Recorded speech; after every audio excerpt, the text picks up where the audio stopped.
This whole bloody trip's been about teaching Jimmy, and I'm going to be really interested to see what he says. What he finds and why he's choosing that spot. One of the Bushmen fell through a crack in the ground and landed on a glowing opal vein worth over $200,000, making it his luckiest day ever. What started as a disaster turned into the biggest discovery of their entire season. But what strange signs appeared in the dirt just before it happened? What started as an epic fail ended in a discovery so great he is thinking about retiring as a millionaire. The return that changed everything.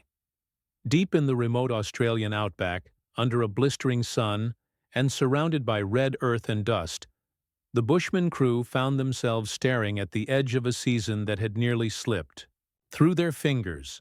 What began with uncertainty was now unfolding into something far more powerful, a turning point that no one, not even their most seasoned miner, could have predicted. The man at the center of it all? 74-year-old Les Walsh, a hardened opal miner who had recently faced a health scare that could have ended his career, or worse. Before we delve into this, it's clear that what the Bushman uncovered goes far beyond a lucky find. And this won't be the only thing that will leave you absolutely stunned.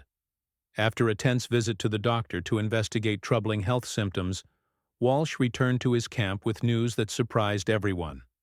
His crew, loyal and wary, met him with concern etched on their faces. They asked the obvious questions. Could he keep mining? Would the dust and the physical strain make things worse? Walsh, never one to back down from a challenge, shrugged it all off. According to him, he was still alive, and that was good enough. I said I'll survive a bit longer. So you all back down, or you have to stay up here. I'm my own boss. I can go down if I want to. You can come down. I'll come down. If the doctor hadn't told him not to mine, then he wasn't going to sit around and wait to feel worse. For Walsh, breathing deep in the bush air and getting his hands dirty underground wasn't just a job. It was life. But the danger was real. Everyone knew it. The mines could collapse. The ladders were steep, and the physical toll was intense. Still, Walsh suited up. The rest of the crew followed, their loyalty unwavering but their nerves stretched tight. As Walsh climbed down the ladder into the belly of the earth, everyone held their breath. Could the old miner still handle it? Could he survive one more dig? Walsh made it down, and as he stood in the darkness of the tunnel, surrounded by stone and silence, something shifted. It wasn't just his return. It was the spark of something bigger, something waiting to be found. The crew wasted no time. With Walsh back and giving his quiet nod of approval, they began digging with urgency and care. Typical Cooper Petty crystal. The white, milky stuff. It's not huge money, but it's more than they started out with. Every chunk of dirt, every broken rock, every cautious step forward carried the weight of their hopes. Then it happened. The first flash of color appeared in the rubble. It was small but unmistakable. A piece of opal. Bright, clean, promising. The kind of find that sends adrenaline through every vein and changes the mood instantly.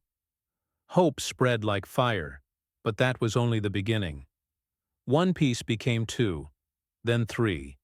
Each one pulled from the earth with wide eyes and steady hands. The mine, once feared for its danger and dust, now felt like a gold mine.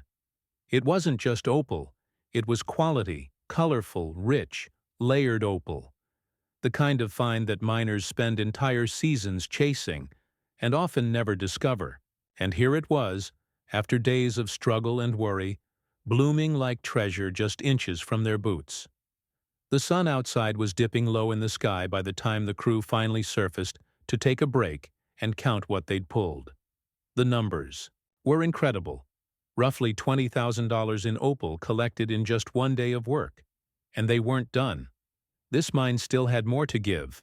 That much was clear. But even as they celebrated their good fortune, their thoughts circled back to Walsh. His return had changed everything. His sheer presence underground seemed to shift the odds in their favor. the man who had worried them. All only hours before had somehow reignited their momentum, and now they had something to show for it.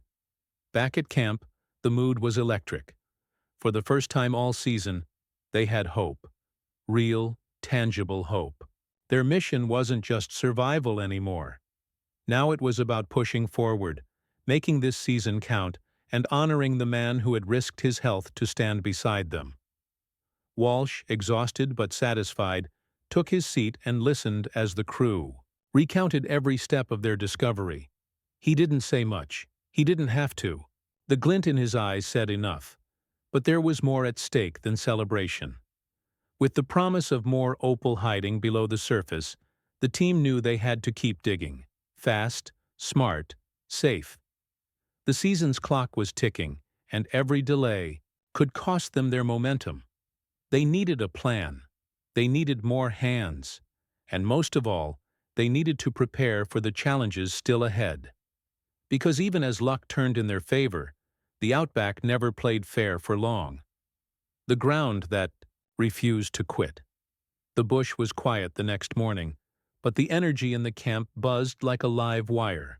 A find like that wasn't just exciting, it was dangerous. It made people believe again.